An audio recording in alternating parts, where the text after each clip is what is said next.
before me was death. But I'd never been so happy. Can you play a song with a fucking beat? Hit it like crom pom pom pom. No. Get it hot like Papa John. Make a bitch go on and on. It's a phenomenon.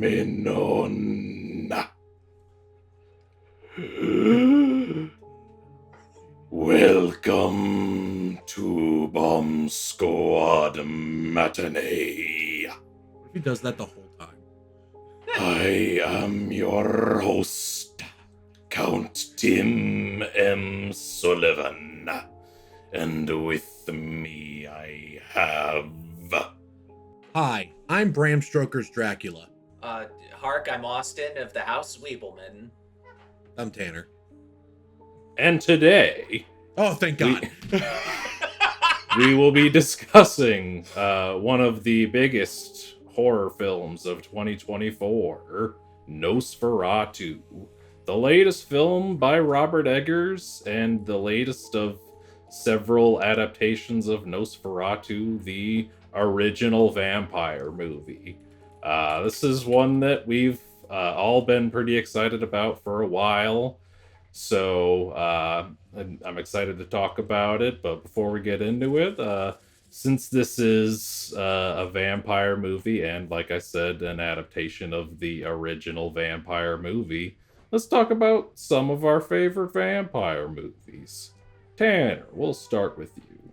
Now, I know you guys dislike Twilight because romance or whatever. Shut the fuck up, nerd. You set me up. No, if I could only pick one vampire movie, at first I thought this was going to be a difficult question, but then I realized, no, this is the easiest question in the world, because there's only one vampire movie that is simultaneously the most 80s movie ever invented, and also has the best closing line in the history of cinema. I am, of course, talking about Joel Schumacher's classic 1987 movie, The Lost Boys. Hell yeah. I've seen it in theaters twice, which is cool considering it came out 11 years before I was born. I fucking love The Lost Boys. It's spooky, but it's also really funny in parts, and all the performances are great. The two Coreys are great. Kiefer Sutherland is like awesome in this. I wish he did stuff like this more. I just love him being like, come on, you're one of us now, Sam, come on, you know, that shit. It's good, great, it's awesome even. It's so 80s it hurts. There's a scene where some guy is ripping a fucking awesome sax solo while being like oiled the fuck up with his shirt off, and it's like awesome. This happens in like the first 10 minutes. And of course I alluded to it earlier, the great closing line. If you haven't seen Lost Boys and you don't want to be spoiled, I'd recommend you just skip 10 seconds ahead or so. But that's the one thing I never liked about living in Santa Clara. All the damn vampires. And then the movie ends seconds later. You can't do better than that. So for me, my favorite vampire movie is The Lost Boys. And fun fact, also my dad's favorite vampire movie. To this day, when my parents get Chinese food, my dad tries to freak my mom out by pretending it's worms. Just like they do in the movie. Yeah, damn. All right, back to you, Tim. Hell yeah, good choice. I've only seen The Lost Boys once, but I got to see it at the Tivoli with some other friends from Webster. Good time. Damn you. Good late night movie. A lot of fun. Very gay. Love to see it. Oh, yeah. Well, it's Joel Schumacher. Yeah. It goes without saying. Truly. Bad nipples. All right, Austin. Favorite vampire movie? As somebody who lived through the great vampire boom of the 2000 odds, I gotta say, I do remember Daybreakers with Ethan Hawke being pretty fucking lit. Yeah, it's this movie where basically the entire human population was transformed into vampires. They drive around in these sick cars that use video cameras instead of, like, transparent glass windows to let the drivers see outside the vehicle. But no, sucking off Daybreakers isn't earning me any respect at the local Cinematheque. I'll never be able to show my fucking face around there again if I admitted how much I actually love Vampire Hunter D Bloodlust. No, I gotta pick a foreign movie just for this occasion. From an esteemed director. As long as you don't look up what he was doing in 2017. Yes, my real answer is the Swedish romantic horror film from 2008, Let the Right One In. That's right, Let the Right One In is a story of this little Swedish dude named Oscar, who everybody just loves shitting on this guy. Too bad for everybody, though. Oscar befriends this dope-ass vampire child. Shenanigans and hijinks ensue. Let it be on the record, I also grew up around the time that, like, prosumer DSLR cameras hit the market, and unlike the earlier, like, digital camcorders, with DSLR cameras, you could attach, like, cine and photo lenses to the camera body. So you could finally get shallow depth of field in your video footage. And there was no better film to emulate when it came to shallow depth of field than Let the Right One In.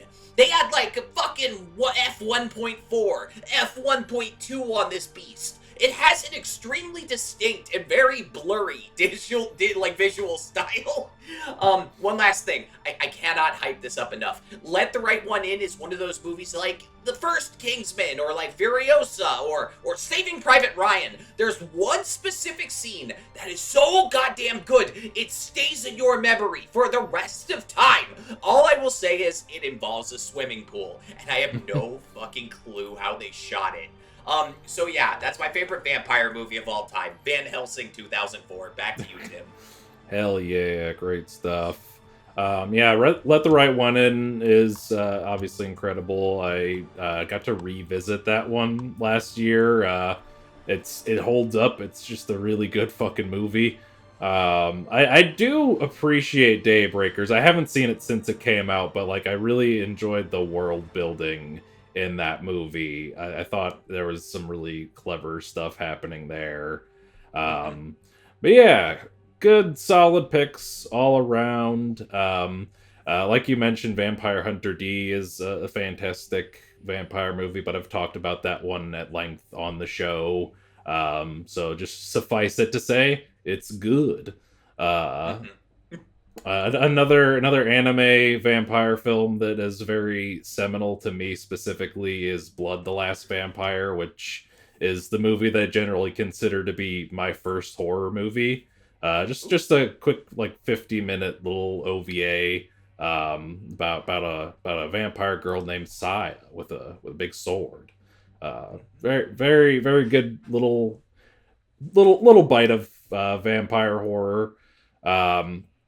But for my pick for this category, I'm gonna go with a movie that I thought was little slept on, film from 2019, which I referenced on one of the Penguin episodes, called Bliss. It's a movie about a drug-addicted artist who starts taking this drug called Bliss, and shortly thereafter gets bitten by a vampire, and the addiction to the drugs and the addiction to bloodlust kind of coincide. It's just a very fun, interesting, transgressive horror movie. It's something that if you're into extremity, I would definitely recommend checking out. Like I said, it was a little slept on, so I think it's definitely worth unearthing and giving a watch. But with all that said, we have yet another great vampire movie to talk about today. Robert Eggers' Nosferatu. You revel in my torture. Upon the third night, you will submit, or he you call your husband shall perish by my hand. No! So let's just get right into it. Thoughts on Nosferatu. Austin, we'll start with you. sec. To speak briefly beforehand about a different guy who did battle with vampires. There's this popular trivia fact about Steven Spielberg's 2012 film Lincoln. In that film, they needed a sound effect for Abraham Lincoln's ticking pocket watch. They discovered that President Lincoln's actual old pocket watch was in the possession of the Kentucky Historical Society. They grabbed it, brought it to this expert watch dude, went through the trouble of finding a special key from that era just to wind it up, and they recorded the sound it made. Some people speculated that little trivia fact might have helped influence the Academy to nominate Lincoln for Best Sound Mixing that year. There's something about directors who go that extra mile for authenticity. And what makes Robert Eggers so incredible is that he goes that extra mile while also trying to maintain this level of naturalism with the way the characters interact. So while you've got all this, like, antiquated scenery and, like, old-timey dialogue that's really alien to us now, the way the characters behave and react to the story is easy for us to relate to. But I bring up the Lincoln Pocket Watch because that modern, naturalistic type of storytelling can make you forget all the work that Eggers and his team put into recreating this period from history. Here are some facts that are just supposed to illustrate that these craftsmen went beast mode when putting this together. The language that Count Orlok is speaking is Ancient Dacian. That is an actual dead language that had to be reconstructed by the show's Romanian expert, Florin Lazarus. Also, Orlok's contract was written in these things called Vinca syllables. They're these weird Neolithic symbols that were found on artifacts from the fucking Baltic region. The signature box on the contract was lifted straight from actual period-accurate Transylvanian contracts and deeds. The production couldn't film in Transylvania, by the way. They wanted to, but the war in Ukraine made it kind of expensive and hard. But they were able to send a second unit to all sorts of places in Transylvania and scan these historical buildings for CGI set extensions. One really wild example of, like, maximum effort for minimum impact is the scene where Thomas, like, sets out on a horse to Orlok's castle. He gets up on this mountain and he looks off in the distance, and you can see these tiny period-accurate buildings that they painstakingly scanned from this vernacular architecture museum. It takes up like 10% of the screen. Also, they scanned a real period-accurate schooner for the like one wide shot of the Demeter that we see. They scanned a whole boat. They built the fake town of Visburg on a back lot using port cities like Wismar, Lubeck, and Gdansk as examples. One really buck wild note is actual cobblestones were put on the ground. And if anybody's ever had to do, like, tiling or landscaping, you know that's a really extra thing to do for this fucking movie. Also, all the tiles in Orlok's castle were hand-fired and hand-painted. Apparently it looked great. The specific crossroads that they shot for the scene where Thomas arrives at Orlok's castle took the location scout 3 continuous months of effort to find. He just kept looking for different crossroads for 3 months till he found that thing. The exteriors of Orlok's castles are Hunadora Castle, which experts actually believe was Stoker's real inspiration for Castle Dracula in the book, because we know that that castle was featured in a specific Emily Gerard book that Stoker, we know for sure, checked out from the library. It's dope. Orlok drinks people's blood out of their hearts instead of their necks, because this is based on Transylvanian folklore, not the novel. But hear me out. After all this, the incredible things they did in the name of achieving period-accurate production design, this is the one that stands out in my mind. After Thomas wakes up and he's surrounded by the Schema nuns, keen-eyed viewers might notice that the younger nun is holding her cross with her left hand.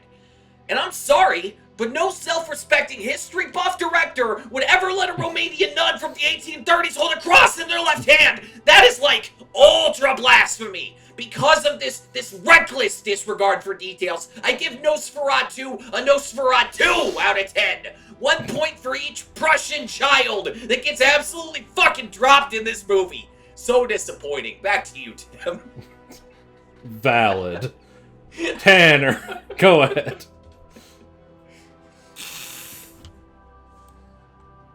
Bill Skarsgård's voice sounds really cool.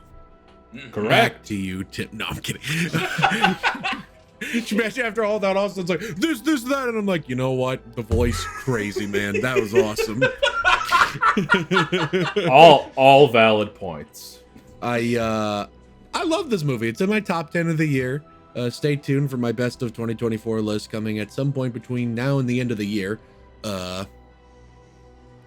loved Nosferatu a lot. It took me a long I still haven't seen The Lighthouse, but I think it's my favorite Eggers movie. I might I'm stuck between this and The Witch. I think I like it a hair more than The Witch. You should watch The Witch. Yes, you. Correct. You, It's Tim, great. should watch The Witch again. Yes. I don't disagree. It's really good. But this is even greater. It's funny considering that this movie cost less than The Northman did. I feel like this felt bigger to me. It felt more expensive. And I wonder if that's just like this extra attention to detail that maybe I just appreciate more because I am slightly more familiar with 1830s would be Victorian era, right? I think. It's Prussia. I also looked that up. I can't remember like what we would call this as an era. But that I'm might more be right. familiar with this as an era than I am anything in regards to ancient Norse stuff, you know? So maybe I'm just able to appreciate it better because quite frankly, they could have done fucking anything in the Northmen and I would have gone, yeah, that's probably correct. Like they could have started using their cell phones and I was like, I don't know, maybe they're really advanced. True. But with, oh yeah, go ahead, Austin. Dude, it's called the German Revolutionary Period. I don't think I should say that. That sounds Nazi. I'm gonna be real with y'all. That sounds like some Nazi shit. I ain't saying that. Nice. Yeah. But this period of German history is, you know, I'm more familiar with it, so I think I'm better able to appreciate like the little things. Performances all around great. This is some of the best work I've seen Eggers get out of his actors, I think. Again, I haven't seen The Lighthouse. Maybe I'm wrong, but it's really great. I love the Lily Rose Depp. Whoo, baby. She is so fucking good in this that when I saw a tweet a couple months ago that said to me, wow, this Lily Rose Depp thing is a great example of why we shouldn't let nepotism happen. She's fucking awful in this. And that tweet, seeing that tweet is genuinely the closest I have gotten to finally deleting Twitter. It pissed me off so badly. Really? Unfortunately, I then tried to open up Blue Sky and was immediately greeted by like some fucking nonsense that I was like, and not the good nonsense. It's not schizophrenic enough at Blue Sky, sorry. But Lily Rose Depp is incredible. I was really impressed with Nicholas Hoult. Bill Skarsgård, brilliant. Aaron Taylor Johnson, brilliant. Willem Dafoe, brilliant. Emma Corrin, brilliant. They're all fucking good. They're great. They bounce off of each other incredibly well. Depp and Holt especially, their chemistry was nuts. They had great chemistry. And I still think of Lily Rose Depp's delivery of "My heart is lost without Thomas," like all the time. It's so heart-wrenchingly beautiful and heartbreaking about that. But let's talk about the technical craft stuff, because the technical craft here is off the charts incredible. This is a horror movie. This is a pretty hardcore horror movie. It's very violent. It's very dark. It's very gothic. It has extremely dark themes. It's not really a fun horror movie. This movie is nominated for 4 Academy Awards. Right? They never shell out for horror movies. They never do. And I know it's easy to say, oh, well, The Substance is nominated for a bunch of above the line stuff. Yeah, but like The Substance is fun.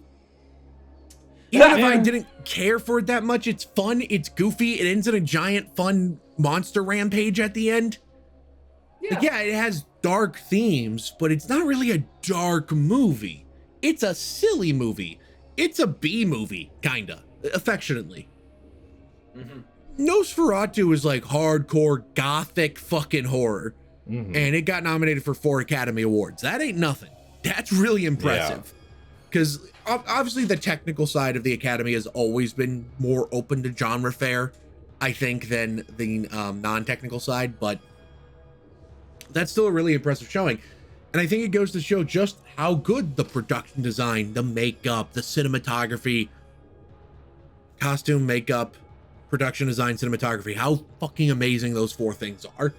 Yeah. But of course, off the board, and it's because of Eggers' commitment to detail that a lot of people want to make fun of him for. Like, I think because some people like to think, oh, he thinks he's better than us for this. But every interview I've ever read with Eggers seems to indicate that it's a disease he wishes he could get rid of, caring about this shit. Like, he talks about it like it's like Spider-Man at the point of Spider-Man 2 when he wishes he wasn't Spider-Man. Like, it's this fucking curse that's been, like, forced upon him. Yeah, and, like, based on what I've seen from interviews, like, he doesn't seem egotistical at all. Like, he seems pretty down to earth. He's very unpretentious, I'd say. Yeah. The only thing I've heard him recently say is when he said, I never want to do something with a cell phone in it. It looks so uncinematic. Or smartphones, it looks so uncinematic. Watch Decision to Leave. Fucko. I think for that's just like a personal preference of like. No, that's a personal preference. I just wanted to bring up. He just does not want to do anything in like technological times. Listen, I finally watched Decision to Leave within the last 3 months, and I need people to know. There This is we go. the first opportune time for me to bring it up. I think maybe it's a he good just gets movie. that high. Like, when his whole team researches some shit for, like, a year, and they have to cobble together all the period-accurate shit. Like, that's part of it for him. That's why he's really That's part of the doing it. fun. Yeah. I think he said he gets high off of it, which made me think the real reason he's doing all these old movies is he wants his team to discover the old drugs everyone forgot about so he can start snorting it and shit. I'm smoking that Nosferatu pack. This shit makes you think you're on Jupiter. Ancient Siberian mushrooms that'll only grow in one forest. Yeah, that's fair. You eat these mushrooms, you will meet God and come back. Yeah. The story, I think this is really incredibly written. Nosferatu is a very solid base to start with, considering it's already basically a more streamlined version of Dracula. A story that benefits from being streamlined. The actual original Dracula story is a little convoluted. Yeah. So the streamlining of it helps a lot. Tying it into with the plague, all that helps a lot. And even though it's a pretty straightforward adaptation, there are these subtle things that I think Eggers does as a director, especially I mean, all vampire stories are on some level about sexual power, trauma, and abuse. But I really think some of the subtle things Eggers does really hammers home the whole, like, Gotta stop I'm not doing it that. again. I'm not doing it again. I'm not doing it at my head. Really hammers home those types of themes in a good way. Austin looked like he was about like this isn't happening again. Austin gonna draw looked blood so this time. scared. Yeah, this time I'm gonna do the claw side so it cuts me too. Anyway, Simply built Nosferatu. different. I wish I could say more. I should have wrote notes to compensate for the fact that I'm very tired. I also maybe should have found some time to get a rewatch in, but I'm busy planning 17,000 things. I'm sorry, Tim. I tried my best. It's a great movie. Don't kill me, please. F straight to jail. No, good That's stuff. okay. Good stuff all around. Basically echoing both of you guys. Fantastic movie. Where to think, find them? Yeah, there we go. I think I maybe Austin. No, Are those Don't cut scissors? the Are you hair. gonna cut your hair? Sorry, don't dude, go on. do the haircut. But yeah, great movie. I think I still like The Witch a little bit better, but I think this is an interesting kind of evolution of what he was doing with The Witch. This shows that he can do horror on a bigger scale. I love what he did with this. And like we've talked about, The Northman is still his most expensive movie, and unfortunately it flopped. It may be my least favorite Eggers, but it's still a great movie. But I'm glad that this showed that like he can make a movie with a bigger budget on a bigger scale and still have it, be both interesting and profitable. And like everything Austin said, all of the production stuff that went into this is nuts. Like the sets are so authentic and so lived in. So much work was done with that and with costumes and with Bill Skarsgård's whole body prosthetic. Like Lily Rose Depp was talking about how the first time she saw him on set, she was like scared, and like he didn't feel like a movie monster. He felt like a real monster, is how she described it. And 100%, like you see that in the movie, like he feels very sinister. And like Bill Skarsgård said that like he hopes he never has to play anything that evil again. Bill Pennywise Skarsgård thought Nosferatu was a little too much. That shows just how fucking dark this character goes and how just creepy and intense that is. And yeah, like Tanner was saying, performances are great. Bill Skarsgård, incredible in the role of Count Orlok. The voice is great. He's such an intimidating presence in that role. Lily Rose Depp is just absolutely nuts in this. Like, I'll be honest, I haven't seen a single other thing she's been in. But she was incredible in this and shows that she definitely has chops. You mentioned, Tanner, the line, my heart is forever lost without Thomas, which is a great line. It is a very sad line. When you mentioned it, though, I remembered a post I saw where somebody did that caption with, or did that image with the caption, me when I was 3 years old and I lost my toy train. So that just makes me laugh every time I hear it. Hit film diagnosis. My heart is lost without Thomas. Truly. But yeah, Lily Rose Depp, just fucking incredible in the role. Everything she's doing with her body is nuts. I thought they actually induced a seizure in her at some point. I was sitting there thinking, like, is this ethical? She's actually seizing. I actually thought she started seizing. Yeah, no, it was 100% just her acting. She had like, I guess like a motion therapist. I forget what the actual term is, but like somebody who helped her with like body movements. The choreographer's name is Marie Gabrielle Roti. She's been studying this thing called Buto since 1993. Buto being like this wild Japanese dance theater style where people move around all crazy. She's called a movement choreographer, I think, according to IMDb. Movement choreographer, that's what it was. Yeah, she went all out to just go crazy with just her physicality, which is very impressive. All the other actors did great jobs in their roles. Ralph Ineson, I just always love seeing him and hearing his voice in things. Unfortunately, I will be watching Fantastic Four because he's Galactus. And he's great in this movie. He's a much more low-key kind of character in this than in a lot of his roles. This is one of his, from what I've seen, one of his few like good guy characters.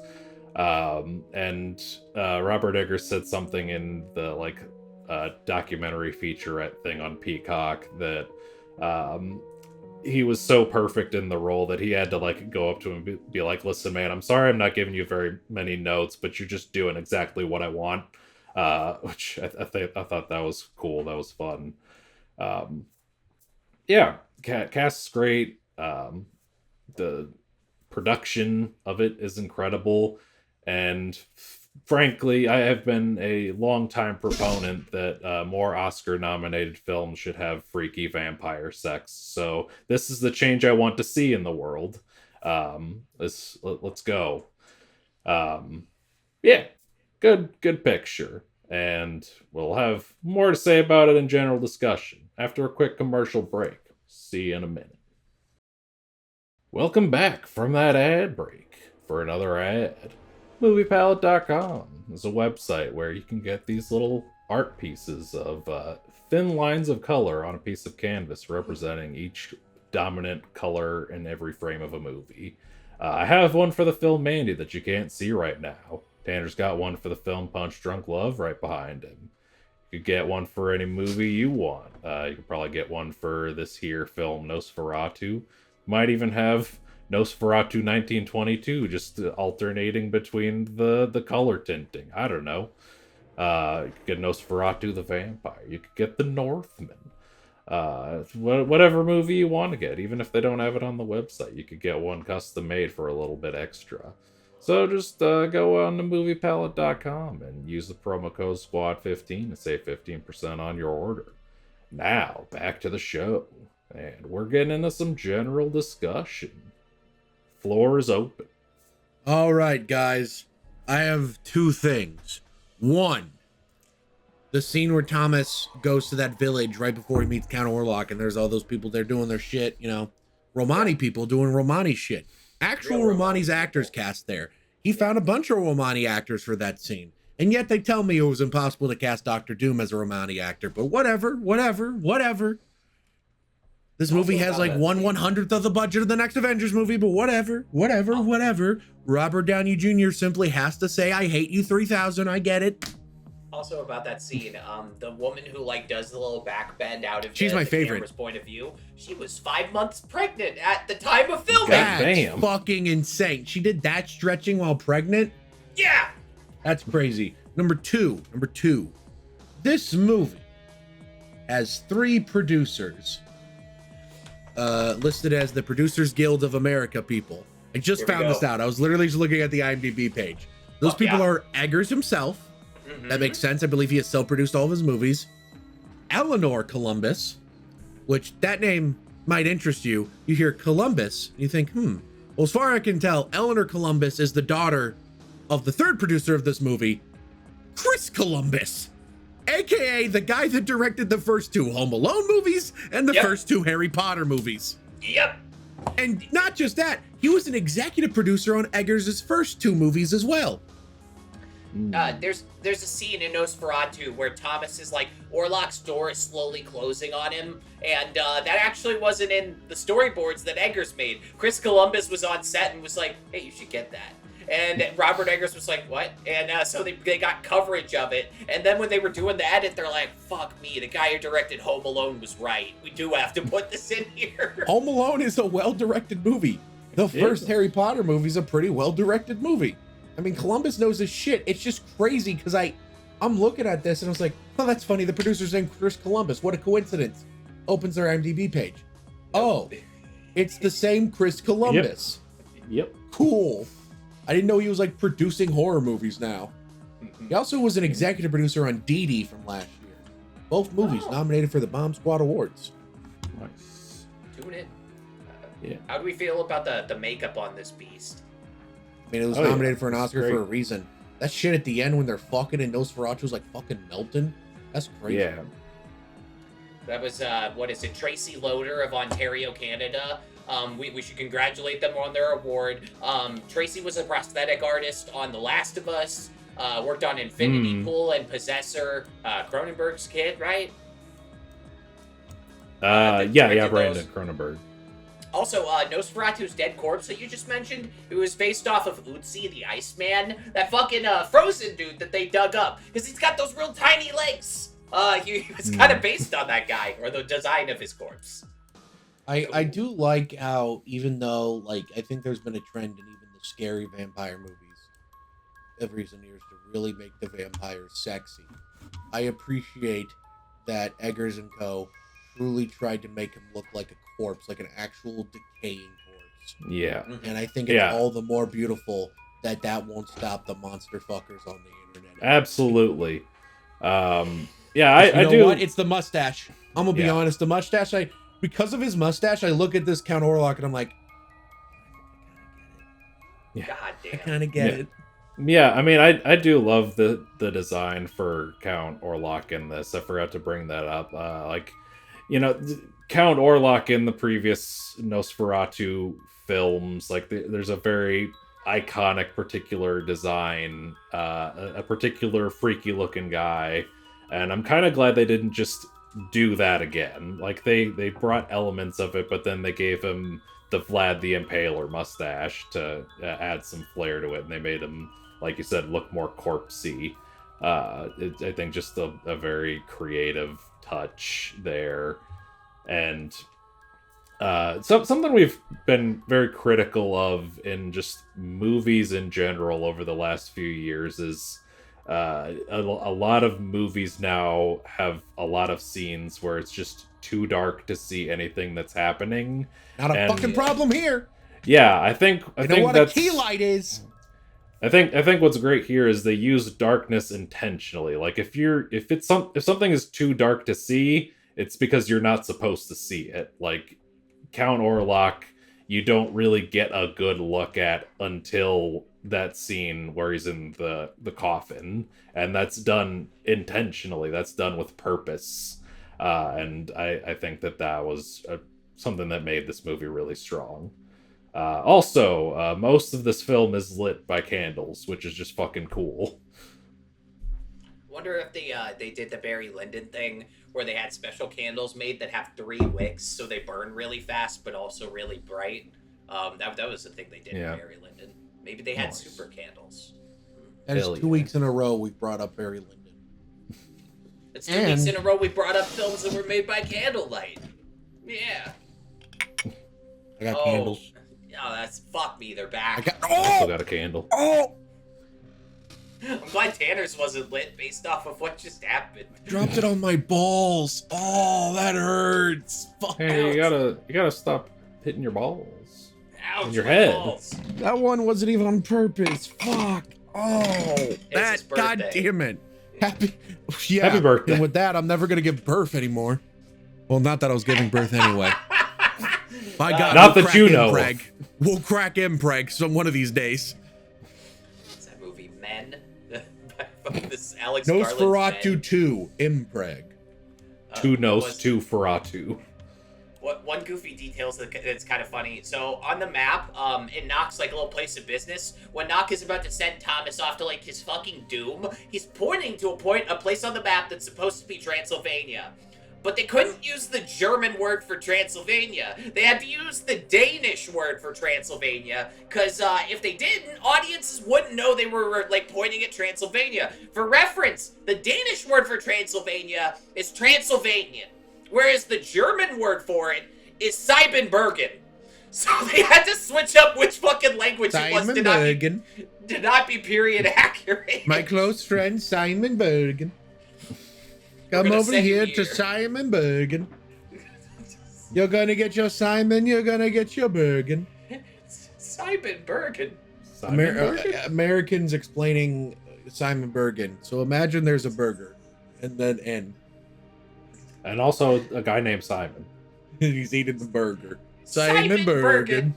Simon Bergen with a B. The Germans are gonna be so mad. I love Simon Bergen on American Idol. I think he's the best judge. Love Simon Bergen. Love Simon.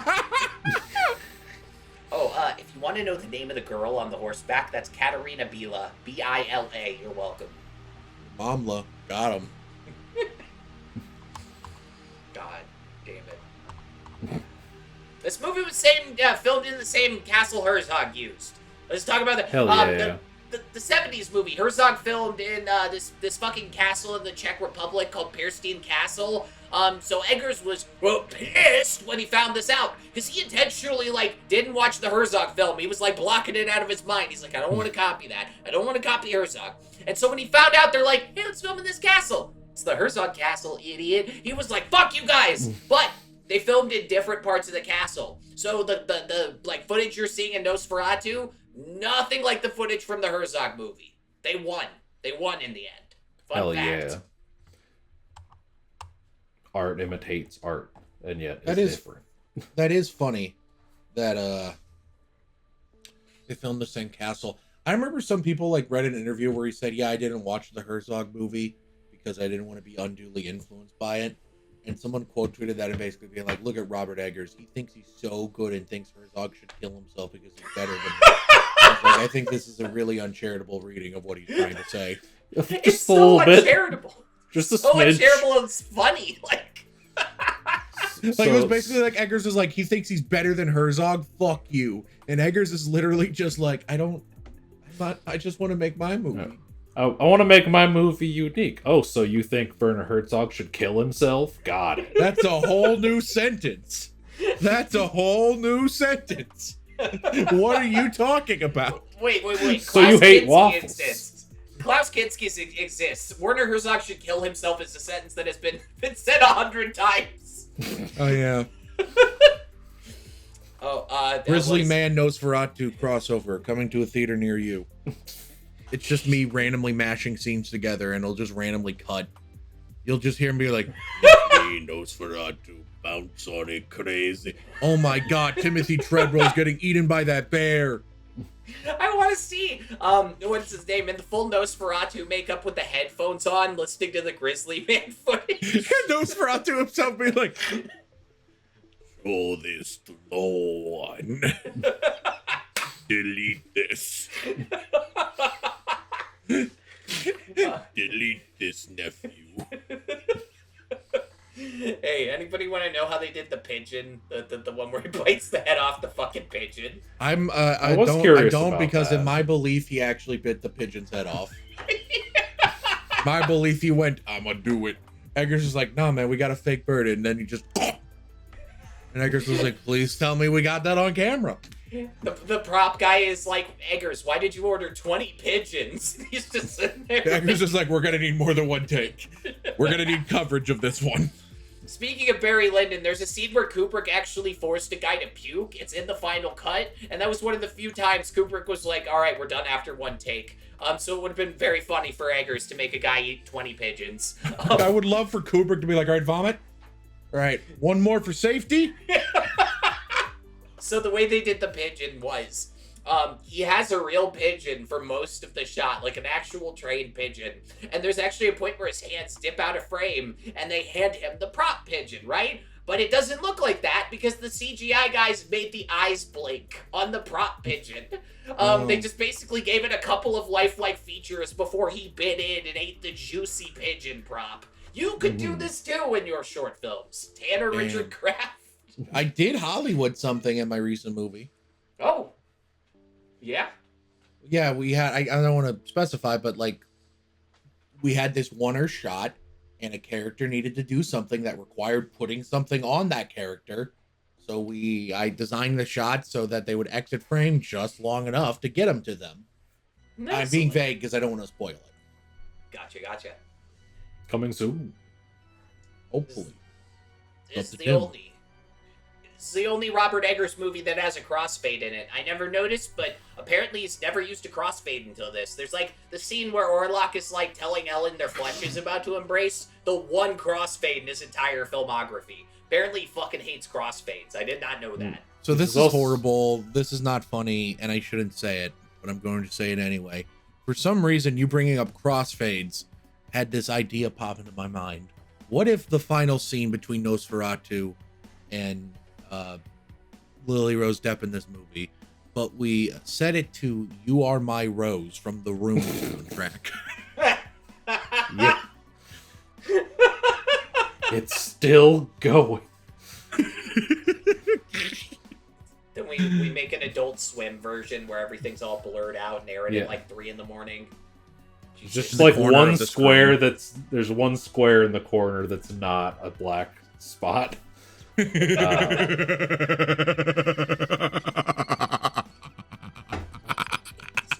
his evil laugh. Baller. Last week you got my dying laugh. This week you got my evil laugh, I guess. I don't know what'll happen next week. My Joker laugh, perhaps. Tanner Richard Orlok. We're goofy. We be goofy here at Bomb Squad Productions.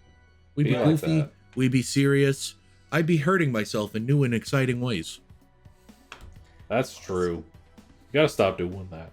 I'm not doing it on purpose most of the time. The only time I've ever done it on purpose was the Jackass podcast. Sorry, audience, to break your illusion. I hit myself in the balls on purpose. I actually did it. I wasn't wearing a cup for content. Masterful gambit, sir. We could have simply not. Yeah, but it was way more entertaining to like get the real reaction. And maybe if I didn't get that real reaction, Austin wouldn't have had that zinger of, sorry, Tanner, if you have kids, they're going to be really into manga now. Many such cases. I'm sorry. Back to Nosferatu. Austin, go ahead. This is a silly little fact. So up until the shooting day, the screenplay, there were a lot more Willem Dafoe lines. But Eggers became self-aware through shooting. He's like, I gave Willem too many lines because I like him too much. One of those things where you think you could never have enough of a good thing, but then there's producers who want the movie to be a certain runtime, right? Up until the shooting day, Willem Dafoe actually had a long list of how to kill vampires from different regions that he was gonna rattle off in the movie. He was gonna be like, oh yeah, you can kill them with boiling wine, a spike of iron through the navel to keep the body bound to the earth, decapitation, incineration. I think they should have left that in. I think they should have let him just rattle off a list of like, if he's prepared. Really funny if Willem Dafoe's just like, you know, you can boil the wine, you can you fart, you can boil them, mash them, put them in a stew. Potatoes. All right, I went from Dafoe to Nosferatu there, but you know. You want a little Samwise Gamgee in there a little bit too. Well, that's what I was going for, you know. Boil it, mash them, put them in a stew. Yeah. Yeah.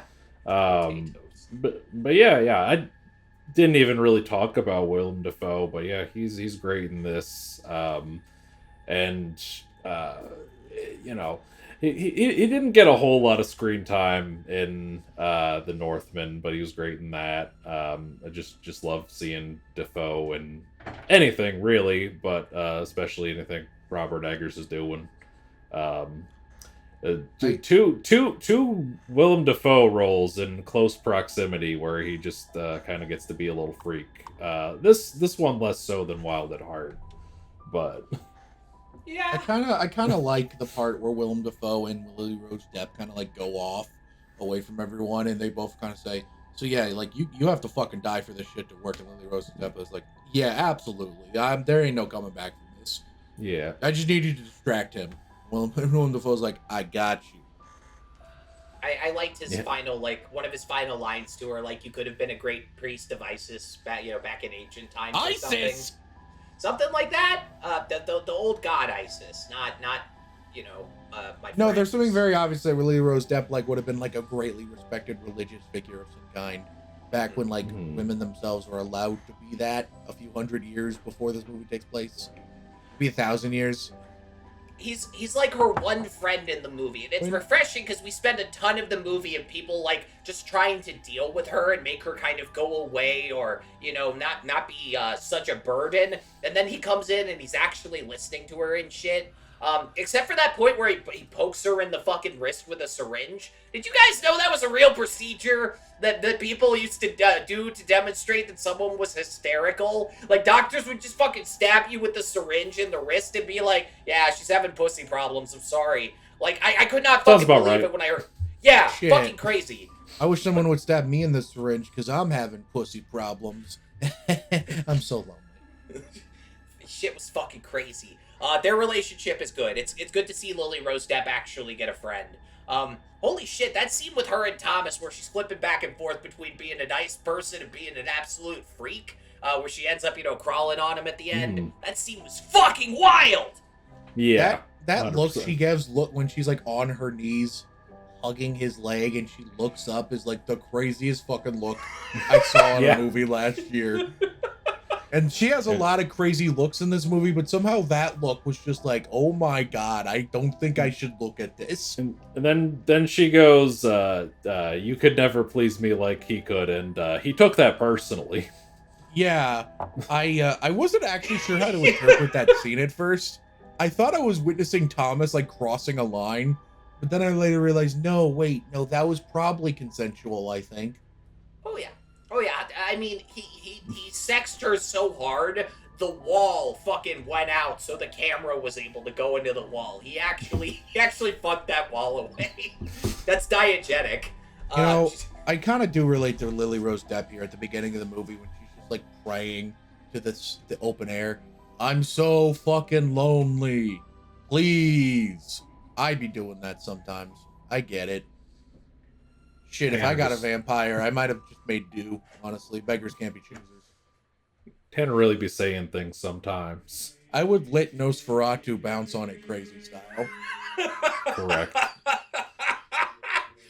Hey, so one thing that's kind of nice if you listen to the director's commentary is there's like 2 things in the whole movie where Robert Eggers is just like, we could have done that better, which is fucking crazy to hear on a movie like this, right? Do you guys have nominated for 4 Oscars, might win one. Do you guys have any idea if you could name anything from this movie where the director of this movie would go, yeah, we fucked that up? Any ideas? Any guesses? Let me cook. Something with the rats. Good guess. Tim. I don't know. Right, pretty 'cause solid. It's really good! So the 2 things he cited were, there's the scene where Thomas is leaving Orlok's castle and he jumps into the river and the camera just kind of does this pan down and his body just kind of goes, yee! That's one of the things where it's like, I wish we had done that better. But the other thing, and this is a more consistent thing that pops up multiple times in the movie, is the haze. This movie has, like, Blade Runner levels of haze in the scenes, and there are certain scenes where he's like, fucking, you can tell he's crossing his arms recording the commentary, like, yeah, there was a skull in the background, we did a lot of research to get that skull, and you can't even fucking see it because of all the fucking haze we put in there. And, there's one funny story about the haze, and you can actually also see this in the movie. The haze dried out the actor's eyes. So they did a Silence of the Lambs thing on this, Eggers did. He wanted to tell the actors how many times they were allowed to blink per take, and the general thing was, try not to blink. Blink as little as possible. And the other actors, maybe they could blink like once or twice per take, depending on how long it was. But Bill Skarsgård got the full Anthony Hopkins treatment. Eggers was like, do not fucking blink, I will fucking kill you. But the problem is, the haze makes your eyes dry, and he already had the contacts in. So, near the end, there's like a scene with him and Lily Rose Depp, where it just holds on his face for a very long time, and you can see him trying to fucking blink. And it's in the final movie. You can see his eyes having a fucking horrible time. It's fucking funny. wild.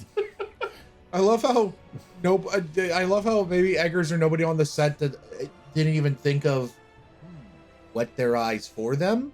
No, suffer they must. I think they probably sprayed him in the face. I hope, or did like some eye drops. I think Eggers, the haze was just... Skarsgård has just like permanent eye damage now. Didn't he say his throat might be forever fucked by this? Oh God.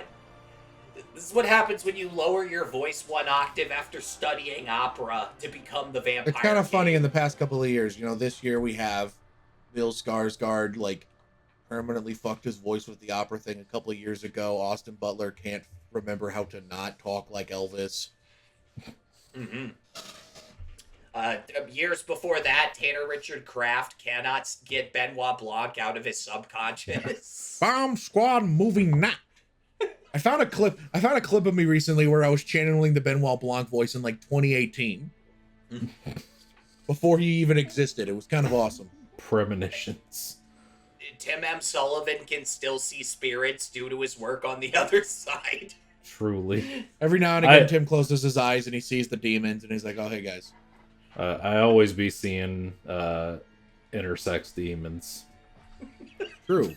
That intersex demon's name? Tanner Richard Kraft. Why are you like this? I think I was dropped on the head at some point as a kid. Many such cases. With all that said, let's get into final thoughts. Austin, go ahead. Yeah, I stand by my rating from my original review. Nosferatu, fucking good out of 10. Fucking adore this movie. One of Eggers' best. Absolutely love this thing. Peak vampire cinema. So happy he's in the world and making movies. Back to you, Tim. Hell yeah. 10 or final thoughts? Nosferatu? More like, yes, Feratu. Back to you, Tim. Damn, Skippy. Yeah, good I thought you movie. said Skippity for a second. I honestly thought you said Skippity.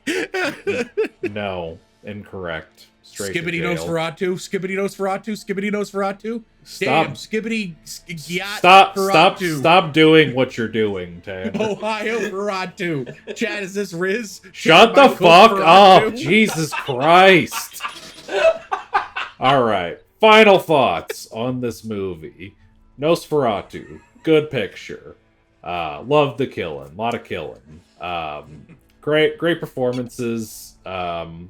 Great production design. This is a great step forward for Eggers. Excited to see what he does next. I hope he wins some of those Oscars. It's about time. We get some darker horror movies that aren't quote unquote elevated horror winning some of these things. So I'm happy to see this and The Substance getting noms. Hope they win stuff. But you know who else I hope wins stuff? Who? You, the person watching / listening to this episode of Bomb Squad Matinee. Thank you for tuning in. If you are listening on the audio platforms, give us a review. It helps boost us in the algorithm, maybe. We just would appreciate any feedback you can give us. So just comment, leave a review, thumbs up, whatever your podcatcher lets you do. If you're watching on YouTube, thanks for watching. Leave a comment below. Let us know. What did you think of Nosferatu? What do you think of Robert Eggers as a director? Do you hope it wins Oscars? Bill Skarsgård, would you or no? Comment below and let us know. And while you're down there, hit the like button if you like the video. Hit the subscribe button if you want to see more. And hit the bell icon, or Count Orlok will enter your home. And if you want to support us further, please consider donating to our Patreon. We got 2 tiers. The $5 tier gets you access to some commentary tracks. We release them at least once a month. We should have one coming out pretty soon. They're a fun time. Get that with the $5 tier, and if you get the $10 tier, you get that plus a shout out at the end of the episode. So many thanks to Tanya Kraft for your continued patronage of the channel. We really appreciate it. And if you too would like a shout out at the end of the episode, just donate to that $10 tier and we will immortalize you in podcast. And be sure to tune in tomorrow night for a very special live show. Tanner, you want to tell us what's going to happen? Tomorrow at 7 p.m. We skipped it last year because of some, behind the scenes stuff, but this year it is the return of the Bomb Squad Awards show. That's right, ladies and gentlemen. The 2025 Bomb Squad Awards show will be this Saturday, March 1st, 7 p.m. live on Twitch. We're going to be celebrating the best of movies and giving out the real award winners because we know, as per usual, the Oscars will probably get it wrong. Correct.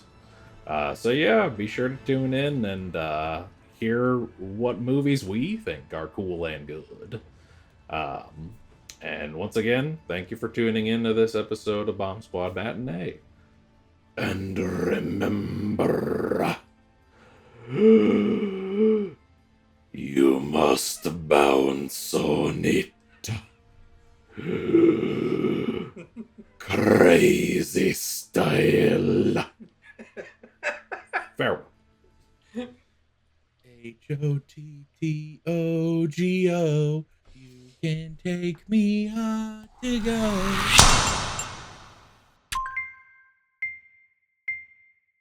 Just slid my ticket across the table and I said, "Sorry guys, I gotta see about a girl."